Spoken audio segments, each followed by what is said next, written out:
Hello everyone, my name is Tatiana Hines, and today I am going to inform you on the importance of allowing Amber Alerts to send messages and text messages to your phone. So Amber Alert first started back in 1996. It went into effect and law enforcement is allowed to use the EAS system, which is the emergency alert system, which is also used for like natural disasters and for anything of that nature. So law enforcement is allowed to send out a mass media text message to anyone in that zip code or around that area, basically giving a description of the abductor or the child, or it can also be a description of the car that it had taken place in. So Amber Alert is named Amber Alert for two reasons. The first reason being that it is an acronym for America's Missing Broadcasting Emergency Response. And the second reason it is being named after Amber Hagerman. So Amber Hagerman went missing in Arlington, Texas. She was found near a river with her throat slit. Her abductor has still never been found to this day. A lot of citizens saw her abduction, which caused the big uproar because they had a description, they knew who, they knew how, but no one had an effective way to get it out to the community, that by the time law enforcement did get enough information, there wasn't even an efficient way to get it to the community. A lot of parents were outraged, and especially Amber's parents. So that's when Diana Simone came into the picture. She is the activist and the founder of Amber's plan, which is now known as the Amber Alert system. So basically she took it all the way to Congress and petitioned them to be able to use the EAS because it is considered to be an emergency for anyone who goes missing under the age of 17. I'm bringing this to everyone's attention today because my friends, I have been around people who have their Amber Alerts off because they say it's annoying or it takes up too much storage.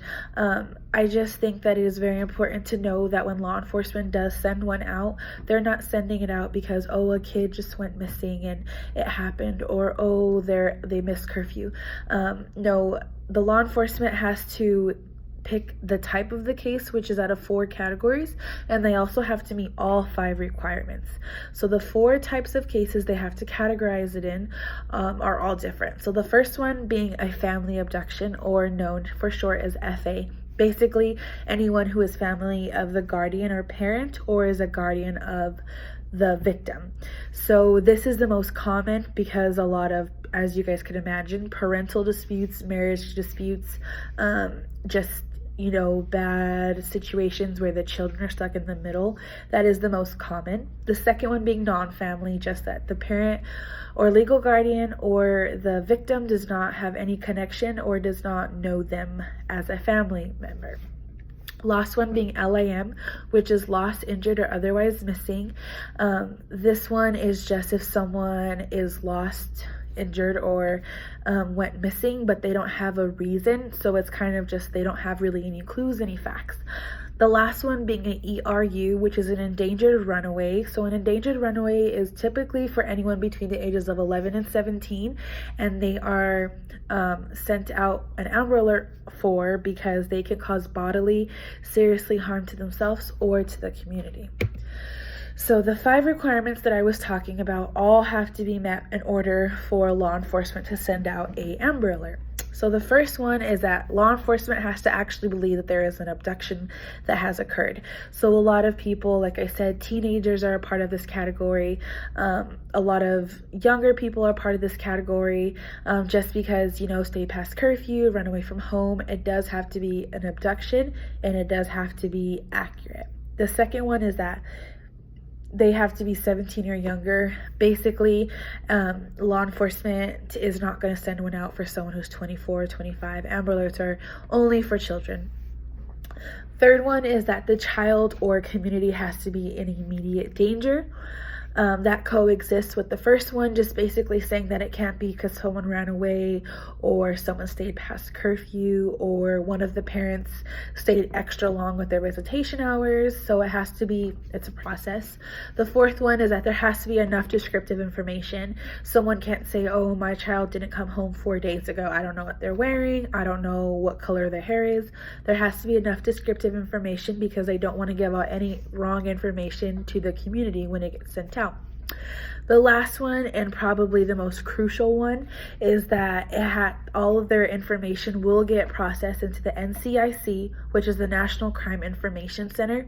So a lot of parents aren't on board with this because they don't want their child's information already having a record, but it does need to happen because if they are crossing state borders, entering the airlines, everyone needs to be on board with this. So a big reason why Amber Alerts are so important and so distinctive is because of technology. Every single person in America, unless they don't believe in technology at all, has some access to technology, to a TV, to an iPad, to an iPhone, to an Android, to whatever it is. Amber Alerts are specifically used to be sent out to phones, to be sent out to news outlets, to radio stations, to freeway signs, to everything, because everyone is aware of their surroundings. So it is just so much different. So for example, today I have a 11-year-old sister who is very much into YouTube. She has gone to meet and greets a couple of times. That is an easy way for predators to find their victims because a lot of children are gullible. So just bringing knowledge to the situation and to what could possibly happen would also ease these rates and help everyone out.